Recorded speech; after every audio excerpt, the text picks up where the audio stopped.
Clay, thanks for being in the office. You are our wealth manager on the team, resident health expert, and professional runner alongside all of this stuff. So you keep a busy life. I do. So Yeah. It's great to have you in the studio. Thank you. Yeah.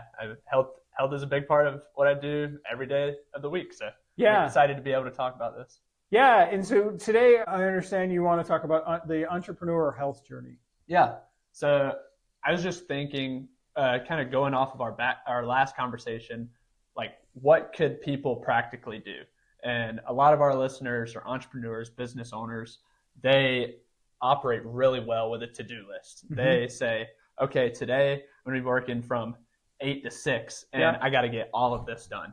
And so they have their list, they have their calendar, and they know this is what I have to do in order to grow my business, in order to build my business, in order to be successful. A lot of the times, like health and exercise just gets put on the back burner. That's right. I have so much to do. I couldn't imagine having any time to do anything else. Yeah. And so a tip that I was thinking of is just like prioritize it. If it's the 10th thing on your list, you're going to be like, oh, maybe I could skip that. But if you want to take your health seriously, make sure that it is something that is in your to-do list every day.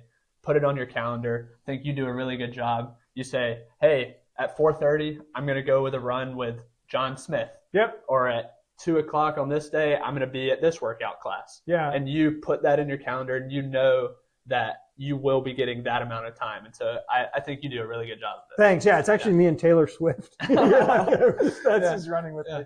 But yeah, I thanks for noticing. I'm sure you see my schedule then. Yeah, Sunday I block out all my workouts for the week.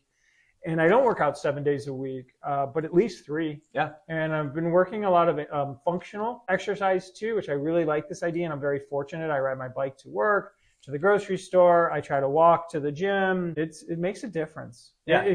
Because it's integration into your life. And what you're talking about is integration. Yeah. And like you said, it doesn't have to be every day. We talked about last time, 150 minutes a week. You can break that down however you want. You can do 150 minutes all in one day if you have the time to do it.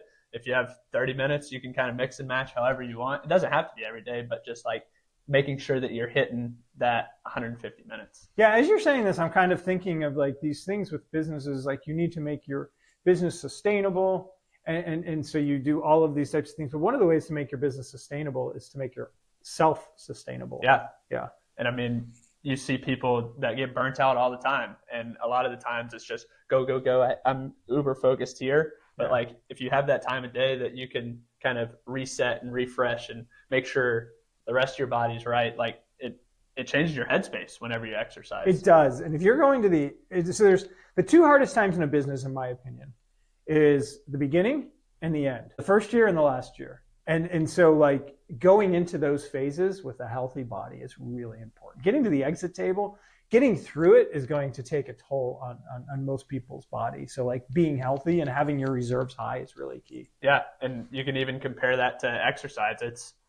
Starting is really hard. It's the hardest thing to do. It's like, but once you get started and you get in that rhythm and routine, it should be good. And then I guess to compare it to selling the business, it's like, oh, you want to hit a personal record. You want to run the fastest you've ever run. You want to lift the heaviest you've ever lifted. That's also going to be the hard part. And so that does kind of compare to health and exercise as well.